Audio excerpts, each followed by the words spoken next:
Okay, guys, so this video we're gonna talk about phase difference. Okay, so what is phase difference? So if we have two vibrations, they have the same period.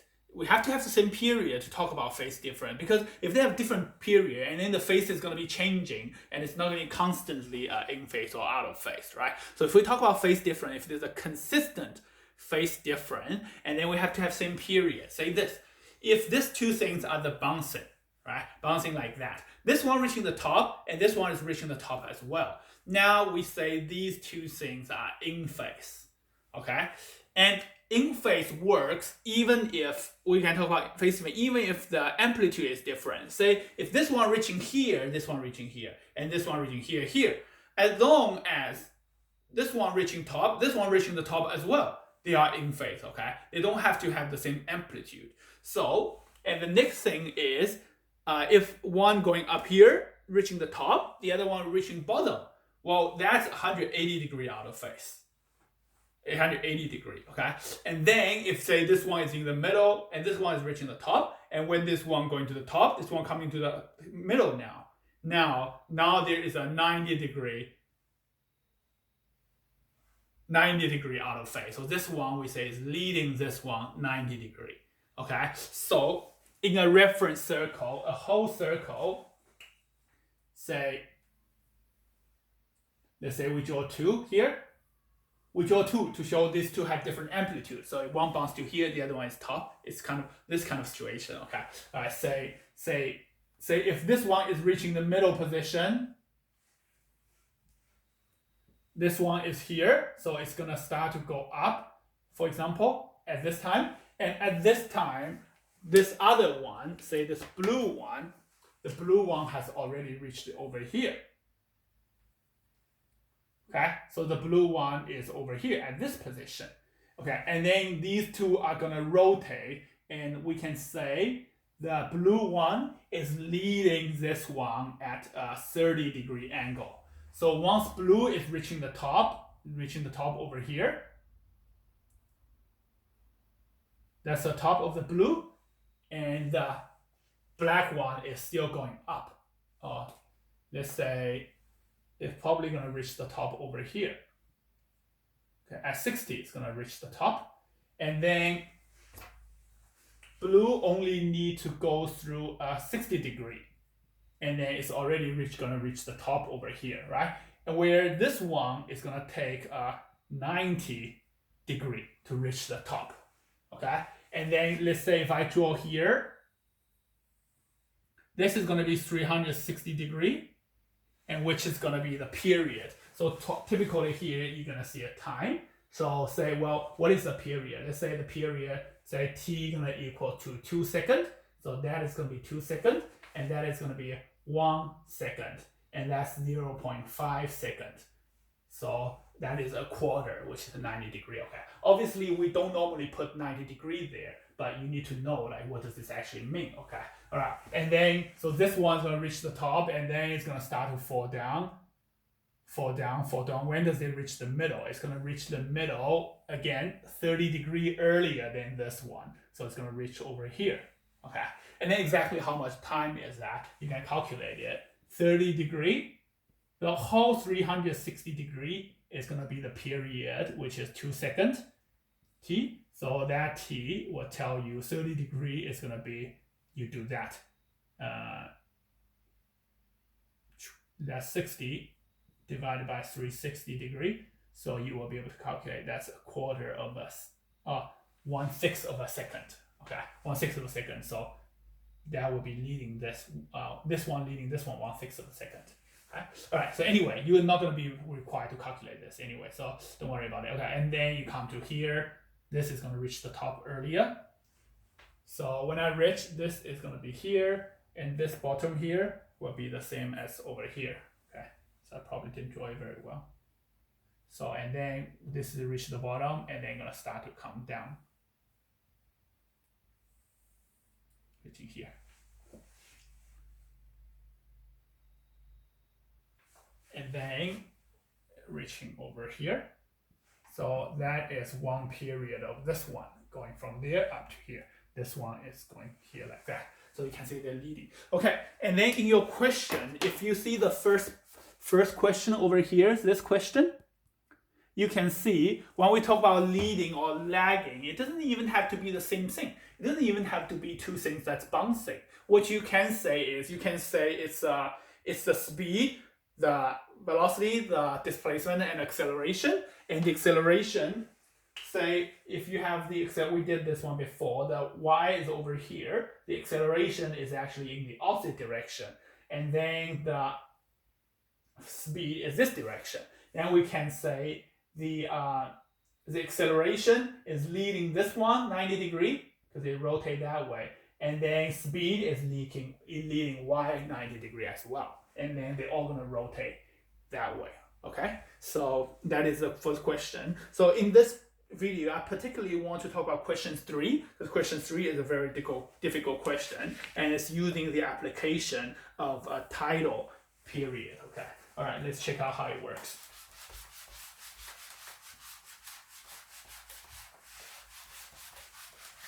Oh, one more thing I want to say. So you know how like when we have a car engine, right? There was a car engine. Typically has like maybe say 4 piston in the car engine. So if you want the car to run very smooth, right? You don't want the 4 engines, say this is 2 engine, both go up and both come down. Because if the engine is going up, down like this, then the car will be like, when the piston going up, the car will go down. And then when the piston go down, the car will go up. So boom, boom, boom, boom, boom, boom, boom, boom, like that. Then your car will be shaking, right? Okay, so what you want to do is this, is if you got 4 piston, a piston is over here, and then you want the other piston to be on the top of a simple harmonic motion, and then one piston is going to be exactly over here,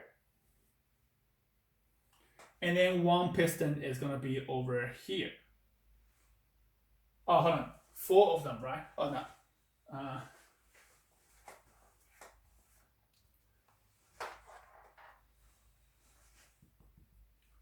So 4 piston, one piston is over here, and one piston is gonna be over here.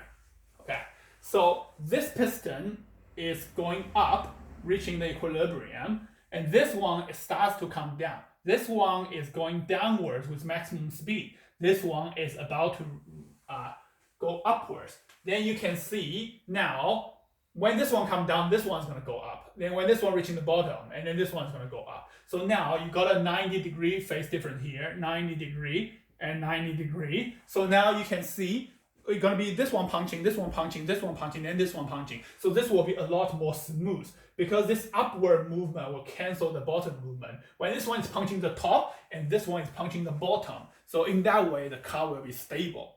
Okay, so that's conservation momentum there. All right, so if you have a V8 engine, V8 engine is a lot more smooth. So why would V8 engine be more smooth? You can add another movement over here. This one is going down, this one is going down, then you can add another one going up over here. That's a piston, piston, piston, piston. So 1, 2, 3, 4, 5, 6, 7, 8. 8 piston punching, and then boom, boom, boom, boom, boom, boom, boom, boom, boom, boom, boom, boom, boom, instead of boom, boom, boom, boom, like that. Okay, so that's a lot smoother. Okay, so if it's this one, 1, 2, 3, 4, 5, 6, 8, 8, and then we use 360 degree divided by 8, then we can get what is the phase difference between each one of them. So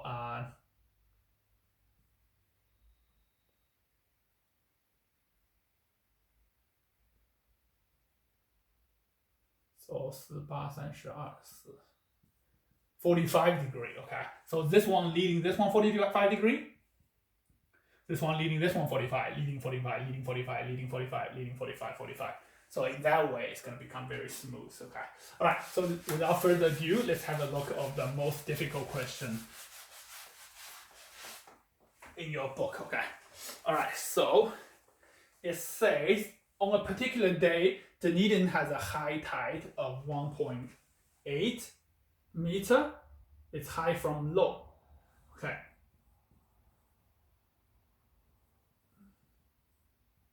Dunedin, a high tide at 1.9. So from high to low, and then the amplitude is going to be 0.9 meter, right? Okay, and then the high tide is happening at 7:20. Okay, and then Napier has amplitude now is going to be equal to 0.7 meter. So the amplitude is halfway from the top to the bottom, and the high tide is going to be at 9:20 a.m. Okay, and the period, they have the same period, which is 12 hours. So we can see in this way there is a phase difference. We can talk about phase difference because they have the same period, okay? And which one is leading? Dunedin is leading. Dunedin reached high tide already, and this one takes another 2 hours to reach high tide, okay? All right, what is the amplitude of simple harmonic motion of each of the two tide cycles? Oh yeah, so A, we've already solved the question A. Okay, B, calculate the angular frequency of the tidal. Okay, B, angular frequency, omega equals to 2 pi over T, and then 2 times 3.14 divided by 12 hours. Each hour has 60 minutes. Each minute has 60 seconds. So put that in the calculator. Okay, 2 times 3.14 divided by 12 divided by 60 divided by another 60. Okay, so that gives me 0.000145 say rad per second. Okay, that's the angular frequency. I'm leaving a lot of decimal points, so like I don't need to do the running. I can do the running at the end. Okay, at the moment I want it to be precise. Okay, so calculate the phase difference between the tide as a time measurement. And the time measurement is this one is leading this one by 2 hours, right? Okay, so C, we say Dunedin is leading Napier by 2 hours. All right, so then question D, calculate the phase difference between the tide as an angular measurement. Angular measurement, so that's leading 2 hours. The total is going to be 12 hours. Okay, so what I do is this. So the angle going to equal to, the total is 12 hours. 12 hours is 2 pi. Okay, and I want to see how much that's 2 hours. Okay, so it's leading that much. Basically a third, so that will equal to a third of a pi.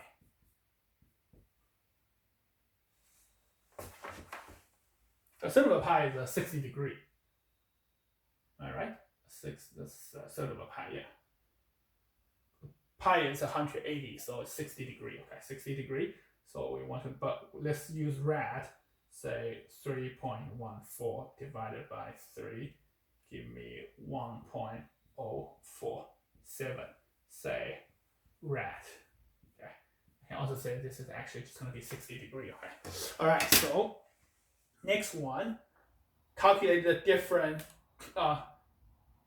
draw phase on the diagram for rising tide of mid-tide and Napier. Okay, so draw a circle, first one, second one. Okay, let's see which one is Napier. Says Napier is at rising mid-tide. Mid-tide is here. This is rising on the right side. Mid-tide is in the middle. Okay, so we draw Napier. So Napier is this short one. Yeah, so it's amplitude a small one. So that's 0.7. This is Napier. It's mid-tide in the middle, and it's rising, going up, because it goes anti-clockwise. Right.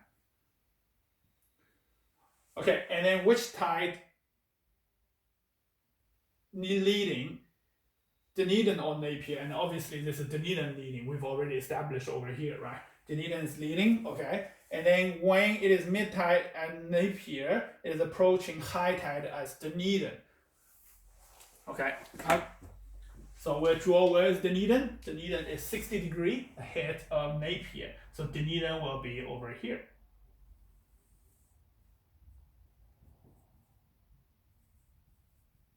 Okay, and that is a 60 degree over here, or 1.047 rad.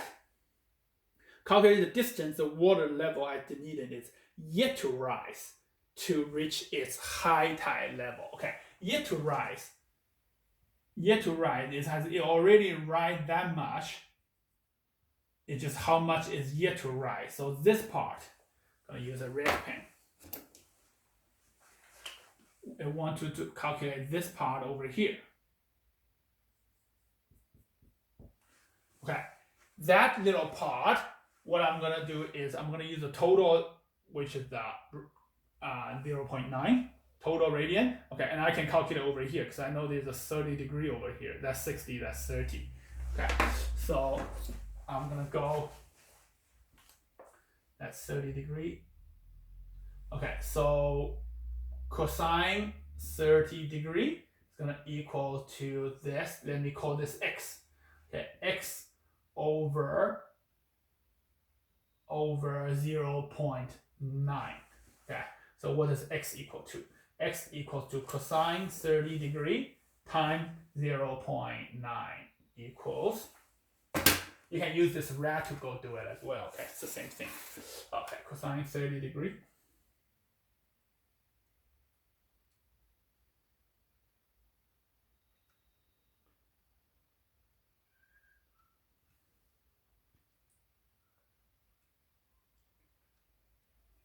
That gives me 0.779 meter. Okay, and then the little distance d is just gonna equal to 0.9, which is the total, minus the 0.7, let's say 0.78. So that will give me 0.12 meter. So there's 0.12 meter yet to rise before it reaches the top. Okay, all right. So from this one, you can see it's like when it's mid-tide, that's when it's when it's over here, it's rising really fast. When it's mid-tide, it's rising the fastest. When it's approaching high tide, it's actually just pretty high. For the whole time, say this much, it's only increasing this little bit. But for this part over here, it's like rising up a lot. Okay, and that's the same experience that we have. If you go surfing or something, you go swimming, you see like when it's high tide, stay at high tide for quite a while, because from like basically over here to all the way to over here, it's pretty much all quite a high tide, okay? And then it goes down really quickly. Okay, so the last question. So 1 hour and 24 minutes after mid-tide Napier, the wave level at Dunedin and Napier are both at the exact same height above their mid-tide level, okay? So I'm gonna take this away.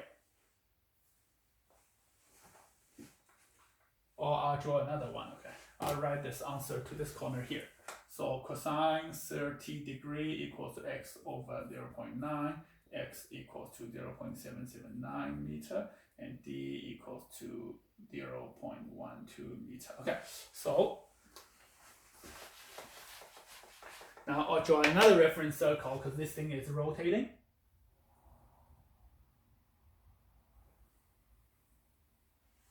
Okay. 1 hour and 24 minutes after mid-tide.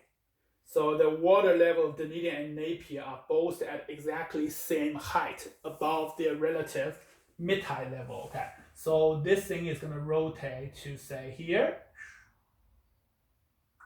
And then Dunedin is going to be over here. And let's say these two are going to be at the same height. So this is going to be the same height. Let's draw here. This is going to be the same distance, okay? And the angle is still 60 degrees, okay? And then this is still 0.9, and this is still 0.7, okay?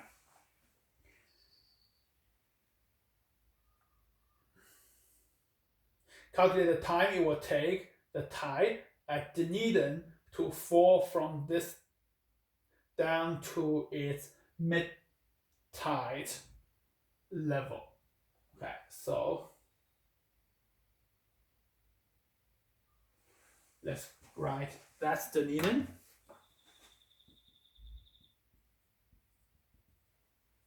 Dunedin.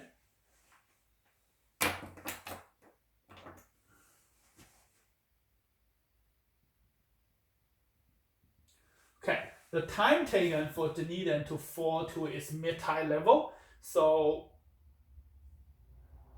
basically you're calculating this time. Dunedin is going to move from here to here. You know the angular frequency over here, as long as you can find this angle over here. That's 0.9 right over there. So as long as you can find this angle theta, then you will be able to know. Okay? All right, how do you find this angle theta? Actually, they tell you the time from here to here. And this time we know, what is this time? This time is say it's 1 hour and 24 minutes. Oh, this actually is quite easy. You don't need to calculate the angles over here. Say, you know this is going to be 1 hour and 24 minutes because this has moved from here. Takes 1 hour and a half, 24 minutes to reach here. And then now you know this section over here. The time between this section is going to be 2 hours. So it's leading that 2 hour, right? Okay, and then what is a half of a circle? A half of a circle is 6 hours. Because the total T is 12 hours, so the total is 6 hours. So how big is this time over here? This time will just equal to that 6 hour total here, minus the 1 hour, 24 minutes, minus the 2 hour. Okay, so how long does it take from here to fall down to here? So that is going to be, that's 4 hours, so that's going to be 2 hours and 36 minutes. 2 hours and 36 minutes, this will fall down to here. Okay, yeah, let's check out the answers, see if it's correct.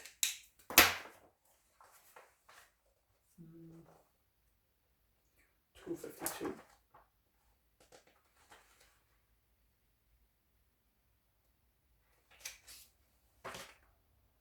Yeah, 2 hours and 36 minutes. Okay, so that shows that is correct. Okay, and this is like the most difficult question, okay? So have a look, and hopefully you can solve the other questions by yourself. If you struggle with it, and let me know, and I can make another video out of it, okay? So yeah, see you guys in the next video.